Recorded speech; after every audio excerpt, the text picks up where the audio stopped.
આબુની picnic પર યુવક યુવતીઓનું એક ઝુંડ ગુરુ શિખરના કપરા ચઢાણો ચડી રહ્યું હતું. આમ તો જવાનો પાકો રસ્તો હતો, પરંતુ સમાજે કંડારેલી કેડી ઉપર ચાલે તો એ યૌવન શાનું? બધા ભેખડો પર કૂદકા મારીને ઉપર ચડતા હતા. એવામાં સારંગીનો પગ લપસ્યો. બધાએ ચીસો પાડી. દૂરથી અવાજ આવ્યો, સારંગી, એ ભેખડને પકડી રાખજે, હું આવું છું.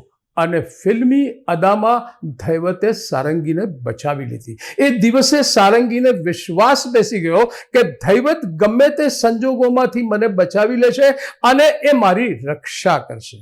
પરિચય પ્રેમ અને પ્રેમ લગ્નમાં પરિણમ્યા. લગ્નના 2 વર્ષમાં સારંગી માંડ 4 મહિના સાસરે રહી. એટલામાં તો વ્યવહારિક સૂઝ નથી, સ્વાર્થી છે, અતડી છે, તોછડી છે, સ્વસંદી છે, એવા ઘણા બધા વિશેષણો એના ઉપર લાગી ચૂક્યા. એટલું જ નહીં, માતાએ દીકરીને કોઈ શિક્ષણ જ આપ્યું નથી એવું કહેવાયું. બંને સર્વસંમતિથી ડાયવોર્સ માટે અરજી કરી. જજે સારંગીને કહ્યું કે સાથે રહેવામાં શાણપણ છે, છૂટા ન પડો. સારંગીએ જવાબ આપ્યો, હું જ્યારે 21 વર્ષની હતી ત્યારે લોકોએ મને કહ્યું હતું કે બધાને બધું જ આપજે, ગમે તે લૂંટાવી દેજે, પણ દિલ ક્યારેય નહીં આપીશ. પણ હું શું કરું? હું 21 વર્ષની હતી, દિલ હું દઈ બેઠી. હવે જે થઈ ગયું એ થઈ ગયું. મારે કોઈ રકમ નથી જોઈતી, કોઈ ભરણ પોષણ નથી જોઈતું, છૂટાછેડા જોઈએ છે. અને સારંગી એ છૂટાછેડાના ડોક્યુમેન્ટ પર સહી કરવા માટે આગળ વધી. છેલ્લી નજર એને ધૈવત પર નાખી. એને હજી પણ વિશ્વાસ હતો કે ધૈવત એને આ સંજોગોમાંથી બચાવી લેશે, એને ભેટી લેશે. પણ એવું કંઈ જ ન થયું. કોઈ અજાણી વ્યક્તિ સામે જોતો હોય એ રીતે ધૈવત જોતો રહ્યો. ડાયવોર્સ થઈ ગયા.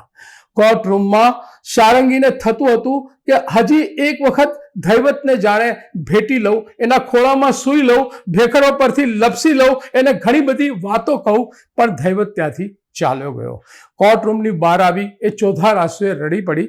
માતાએ સાંત્વના આપવાની કોશિશ કરી, પણ એ પણ 1.5 વર્ષથી ડિપ્રેશનમાં જ હતા.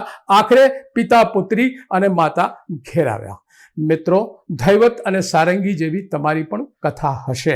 પ્રેમમાં પડવું એ સ્વાભાવિક છે, પરંતુ યાદ રાખો, કોઈ આકસ્મિક ઘટના કે સહાનુભૂતિથી થતો પ્રેમ લાંબો સમય ચાલે એ જરૂરી નથી.